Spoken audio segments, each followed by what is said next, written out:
Welcome to all of you. आज हम सब पढ़ेंगे पॉलिनोमियल्स क्लास 10 की। तो सबसे पहले हम जानेंगे कि पॉलिनोमियल्स क्या होता है।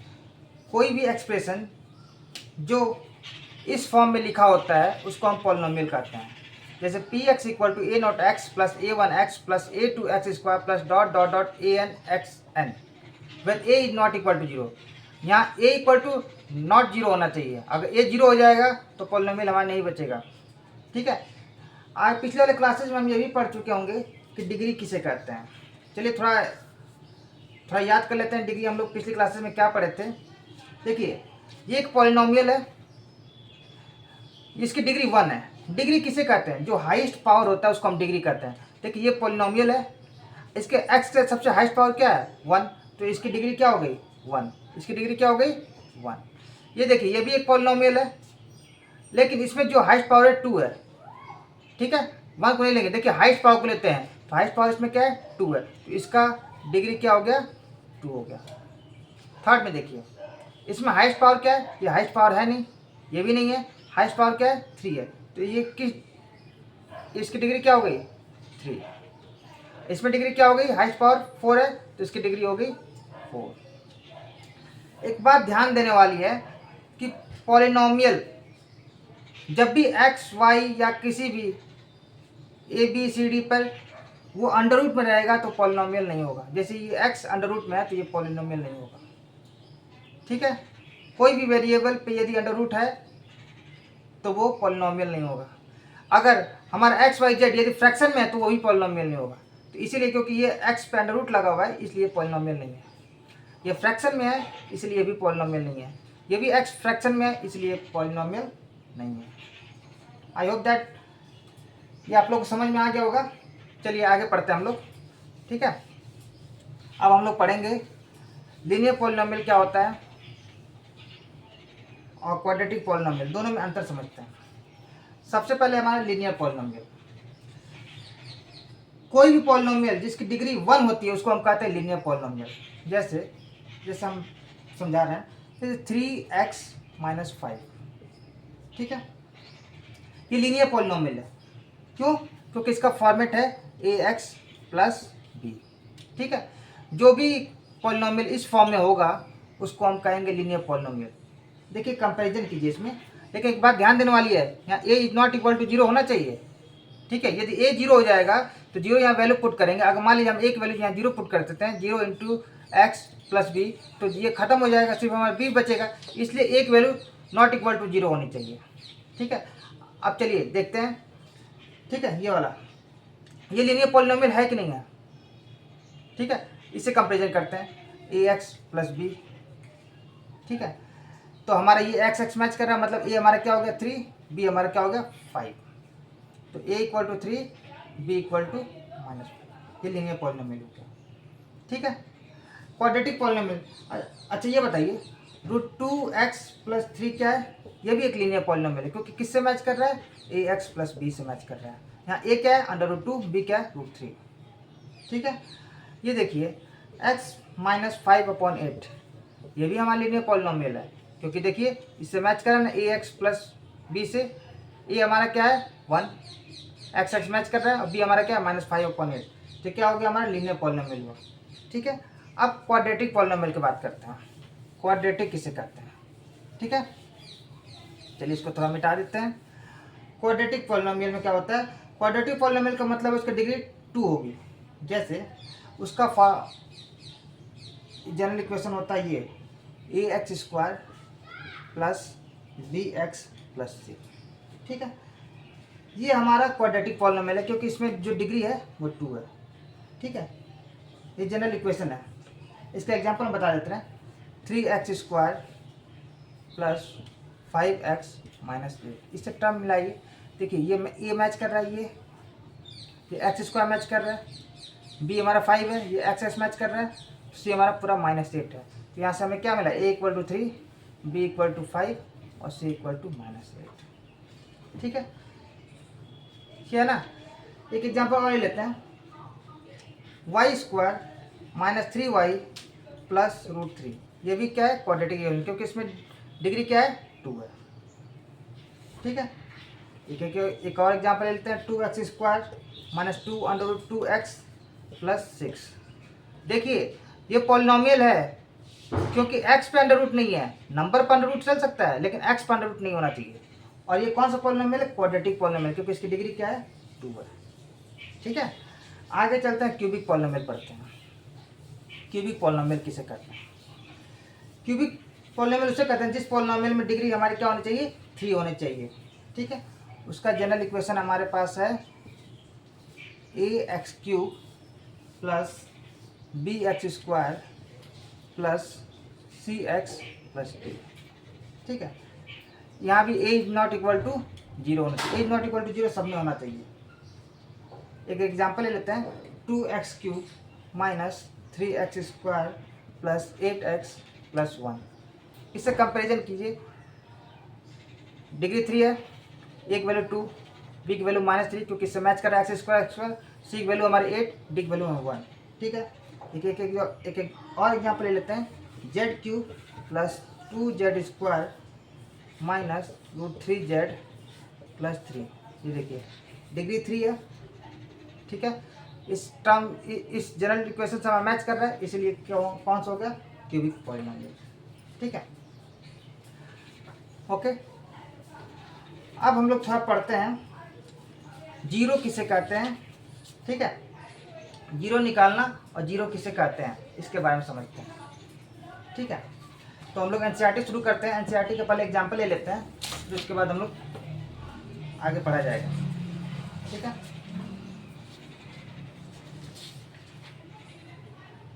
जीरो को हम अल्फा बीटा भी कहते हैं। जीरो को हम अल्फा और बीटा से भी डिनोट करते हैं। ठीक है, जैसे एक एनसीईआरटी में एक एग्जाम्पल 2 है। ठीक है, एनसीईआरटी में चैप्टर 2 में एग्जाम्पल 2 है। वो क्वेश्चन दिया हुआ है x² प्लस 7x प्लस 10। ठीक है, इसको बोल रहा है कि आप जीरो निकालिए, जीरो निकालिए। तो पहले वाले क्लास में हम लोग पढ़ चुके हैं कि फैक्टराइजेशन कैसे करते हैं। x की वैल्यू निकालना ही जीरो है। ठीक है, चलिए निकालते हैं। देखिए यहाँ अगर हम इसको तोड़ेंगे तो 10 आएगा, इसका इंटू करके फैक्टर निकालते हैं। 2 5 10, 5 1 5। अब देखिए इन दोनों को ऐसा एडजस्ट करेंगे तो हमारा 7 आ जाए। तो ये हमने किया x² plus 2x plus 5x plus 10। ठीक है, यहाँ से x हमने कॉमन ले लिया तो ये बचा x प्लस 2। यहाँ से हमने 5 कॉमन ले लिया तो x प्लस 2। ये दोनों मैच कर रहे हैं तो इसको हमने बाहर निकाल लिया, x प्लस 2, ये बचा हमारा x प्लस 5।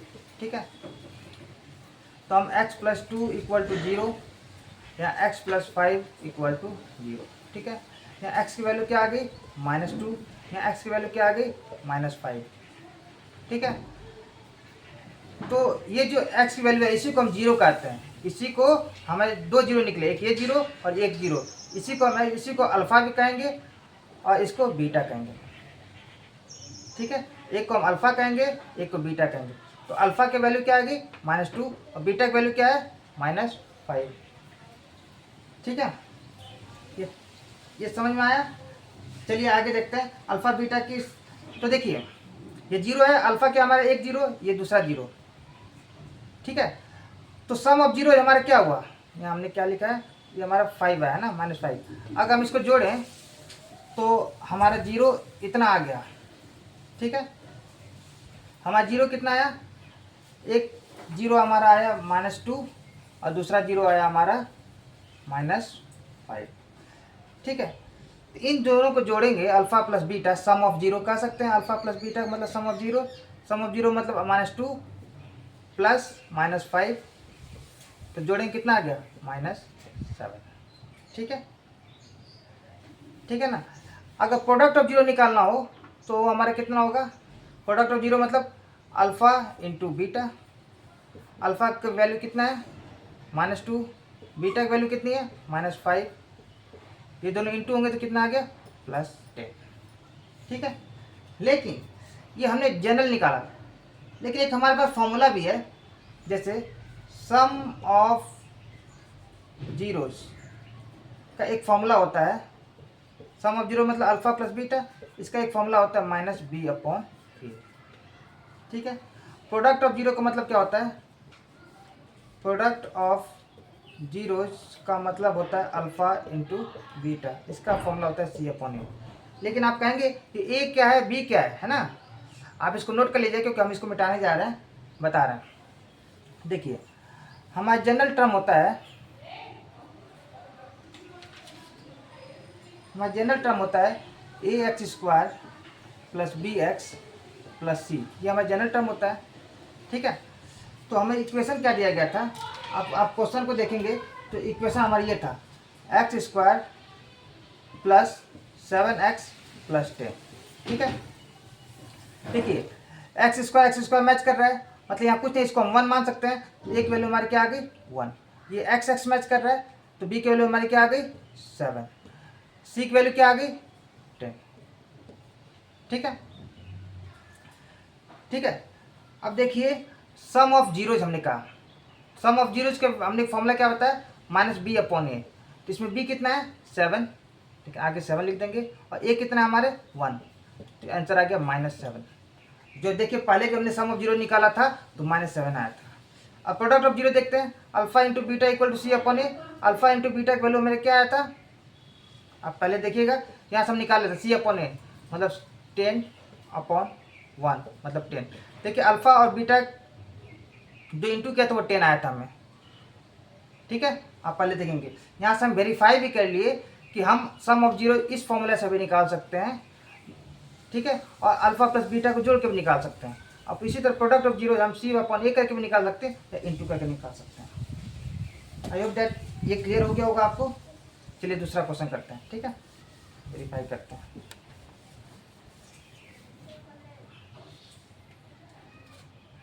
एग्जाम्पल 3 हम ले लेते हैं, एनसीईआरटी का चैप्टर 2 का एग्जाम्पल ले लेते हैं। ठीक है,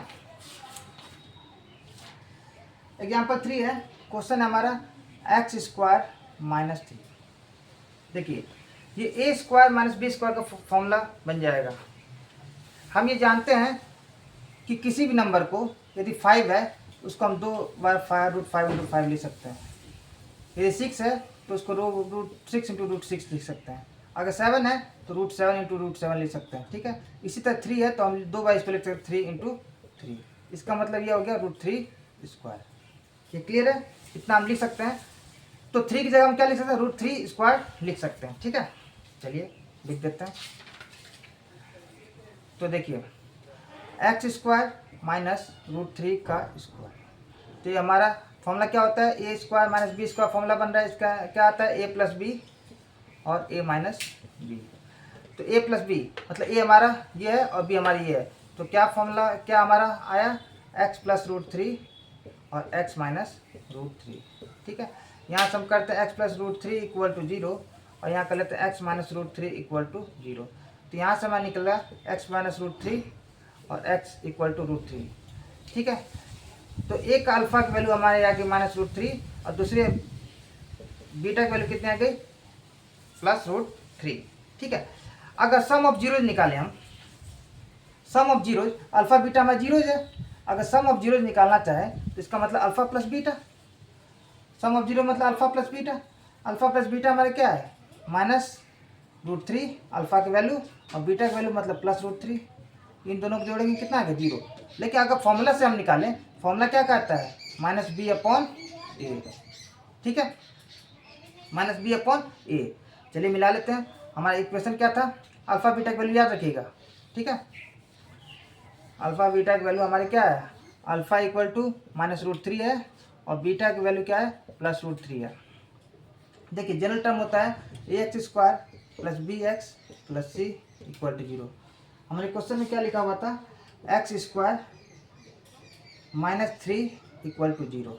देखिए मैच कीजिए, इसके आगे 1 है, ये x² मैच कर गया तो एक वैल्यू कितने आ गए 1। देखिए इसमें x नहीं है लेकिन इसमें s है, मतलब b की वैल्यू क्या हो गई 0, क्योंकि x इसमें है ही नहीं, तो x नहीं है तो इसका मतलब b की वैल्यू क्या होगी 0। देखिए ये क्या हो गया हमारा c कितनी होगी -3।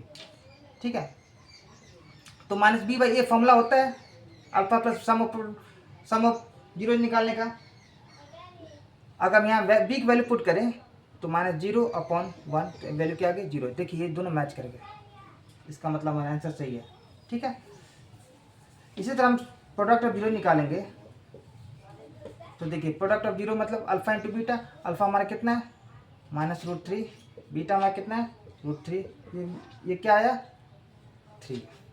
फॉर्मूला से निकाल लेते हैं, C/A होता है। C हमारा कितना है -3, ये हमारा कितना है, ये हमारा कितना है 1। तो आंसर क्या आ गया -3। देखिए आंसर -3 आएगा क्योंकि माइनस प्लस माइनस माइनस आएगा। ये दोनों मैच करके मतलब हमने वेरीफाई कर लिया। ठीक है, चलिए ठीक है। एक क्वेश्चन मैं और आपको करवाता हूँ RS अग्रवाल का। हम NCERT का सब सवाल करेंगे।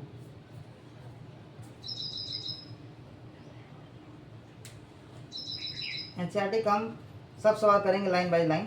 एक हम आपको ये दिखाना चाहते हैं, एक और सवाल कर लिया जाए। देखिए x² + 3x - 10 है। ठीक है, देखिए फैक्टर कैसा है, हमेशा यहाँ 1 मान लेंगे, इन दोनों को इंटू करते हैं 10 आ गया। इसको हम लोगों ने किया क्या अभी, इसको हम लोगों ने अभी तक नहीं किया ना, नहीं किया। देखिए इसको 10 आ गया, मतलब 10 का फैक्टर निकालिए। 2 5 × 10, 5 1 × 5। अब यहाँ माइनस है मतलब घटा के आएगा। अगर यहाँ प्लस रहता तो दोनों को जोड़ते, यहाँ माइनस है तो इसका मतलब हम इसको एक को जोड़ेंगे एक घटाएंगे। लेकिन बड़े वाला सिंबल हमारा क्या रहना चाहिए, प्लस रहना चाहिए, क्योंकि हमारा आंसर किस में आना चाहिए प्लस। तो इसका मतलब है x² इसको एडजस्ट किए 5x - 2x - 10। हमने पता नहीं हम माइनस रहेगा तो हम दोनों को माइनस करेंगे, लेकिन इस सिंबल ये सिंबल प्लस में है तो इसलिए बड़े वाले सिंबल को हम प्लस में रखेंगे। अब देखिए यहाँ से निकाल लेते हैं x यहाँ से 2 कॉमन ले लेते हैं तो ये हमारा x + 5 बचा। तो हमारा क्या है x + 5 यहाँ x - 2। तो हमारा क्या आ गया x + 5 = 0, x - 2 = 0, x = -5, x = 2। एक अल्फ़ा की वैल्यू हमारी आ गई -5 और एक बीटा की वैल्यू आ गई -2। ठीक है, ठीक है ना। इसको मिटा रहा हूँ, अल्फ़ा बीटा की वैल्यू रहने देता हूँ। देखिए ये टर्म मैच कर रहा है ax² + bx + c = 0। ठीक है, तो एक वैल्यू हमारी क्या आ गई 1। देखिए x² मैच करेगा तो एक वैल्यू 1, x मैच करेगा तो b की वैल्यू 3, c की वैल्यू क्या होगी -10। ठीक है, अच्छा यहाँ देखिए अल्फ़ा + बीटा की वैल्यू क्या आएगी -5 + 2 की वैल्यू क्या आएगी -3, और अल्फ़ा × बीटा की वैल्यू क्या आ जाएगी -5 × 2 = -10। अब इस फॉर्मूला से निकालते हैं सम ऑफ प्रोडक्ट का मतलब अल्फ़ा + बीटा। तो इसका फॉर्मूला क्या -b/a। तो -b हमारा 3 और a हमारा 1, तो आंसर कितना आ गया -3। ठीक है, और सम ऑफ प्रोडक्ट निकालेंगे तो फॉर्मूला क्या होता है हमारा C/A, C/A। तो C/A, C -10 और ये 1। देखिए आप मिलाएंगे तो दोनों देखिए दोनों मैच कर गया। ठीक है, इससे हम वेरीफाई भी कर सकते हैं।